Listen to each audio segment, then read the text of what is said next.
Perkenalkan, nama saya Ricky. Saya bergelut di dunia psikologi. Kalau Ghazali menyebutnya ilmu an-nafs, ya, ilmu tentang jiwa. Yang tadi Habib perlihatkan itu adalah buku saya, ya, psikologi Ghazalian ini. Nah, ini buku saya.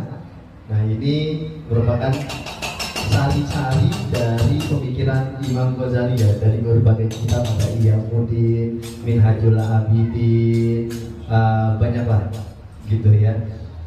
Dan bagaimana mengaplikasikannya dalam kehidupan kita, tentunya bahasa-bahasa itu udah bahasa-bahasa modern gitu ya.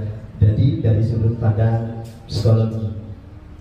Jadi saya ingat kata guru saya tuh, setiap zaman pasti punya tantangan gitu.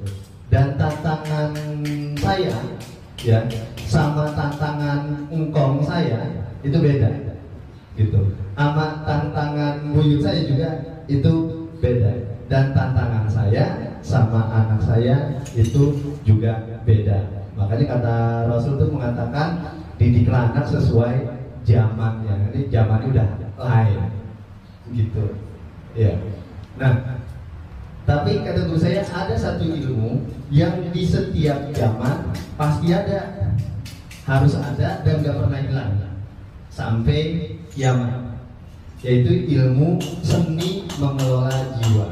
Nah, gitu ya, seni mengelola diri. Kalau bahasa, jadi jiwa sama diri itu sama aja, gitu. Jiwa sama diri sama aja, ya. Nah, itu perlu ada, karena tantangannya bisa aja beda, tapi yang jalanin kan pasti diri-diri juga, gitu. Nah, oleh karenanya kita perlu dulu nih tahu diri kita ini siapa. Ini kata Imam Ghazali dalam Minhajul Abidin, godaan itu ada 4, gitu. 2 di dalam diri kita nih, 2 di luar kita. Yang di luar kita itu adalah apa? Makhluk sama dunia.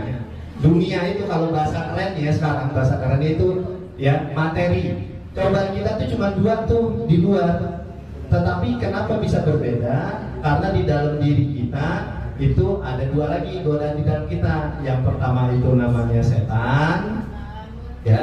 Yang kedua namanya nafsu, gitu. Nah, itu makanya nafsu ini kenapa yang paling berat. Nah, ini seni mengelola nafsunya. Yang di luar diri kita ini itu sifatnya netral, ya, sifatnya netral, tergantung kita yang memaknainya. Jadi perilaku kita, nasib kita tergantung di sini. Pikiran melahirkan kata-kata, ya, kata-kata memunculkan perasaan, perasaan memunculkan perilaku, perilaku menentukan nasib. Takdir kita itu ditentukan oleh pikiran, gitu ya. Langkah pertama yang harus kita atasi adalah tadi, ya, menguasai pikiran kita dan ngeluarin kata-kata yang positif.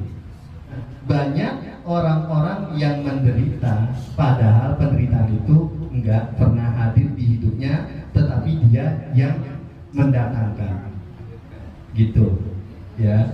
Kok ada orang susah tapi hidupnya enjoy aja tuh, gitu. Yang disebut bersyukur itu bukan banyaknya jumlah.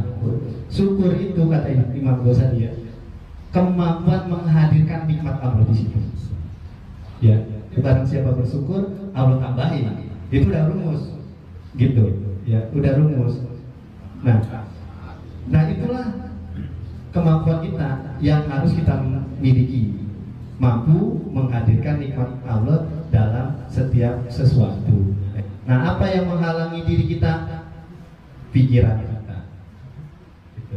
Siapa yang bisa membebaskan pikirannya, ya, dari apa yang dia lihat, dia dengar, dia rasakan, maka dia sudah menjadi khalifatul fil ardh, gitu. Tetapi siapa yang mengikuti penglihatan, pendengaran, atau yang dia rasakan, gitu, hanya berdasarkan itu, berarti dia menjadi budak. Kata Imam Ghazali, menjadi budak atas penglihatan dia. Nah, Langkah pertama kita harus rubah pikiran kita dan kata-kata kita. Selama itu belum dirubah, teman-teman, ya, responnya perilaku kita pasti sama. Kayak begitu. Semuanya dimulai dari pikiran kita. Kesalahan pertama manusia, kata Imam Ghazali, itu ada di pikiran. Kesalahan pertama itu. Ya, selanjutnya memunculkan kesalahan berikutnya. Karena tadi memaknainya.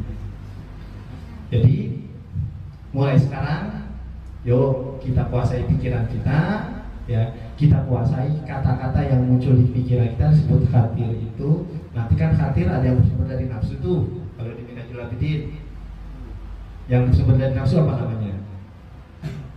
Hawa, sebutnya hawa nafsu. Yang muncul dari setan namanya was-was, ya.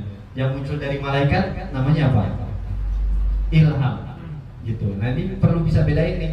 Ini bisikan gue dari lintasan pikiran gue dari nafsu, apa dari setan? Kenapa kita masih susah, agak sulitan? Berarti kita masih memiliki pikiran atau kata-kata kata alam yang negatif atau yang nggak memberdayakan diri kita. Gimana caranya? Ya diganti, sederhana aja. Kalau kata Ghazali, tahali, terakhir sebutnya apa? Tajali, ya. Buang yang jelek-jelek, masukin yang bagus-bagus. Nanti tajali itu ketemu tuh, kebenarannya kita ketemu. Selama Anda masih mempertahankan takol ini yang jelek-jelek, selama itulah Anda akan ketemu tajalinya yang jelek-jelek.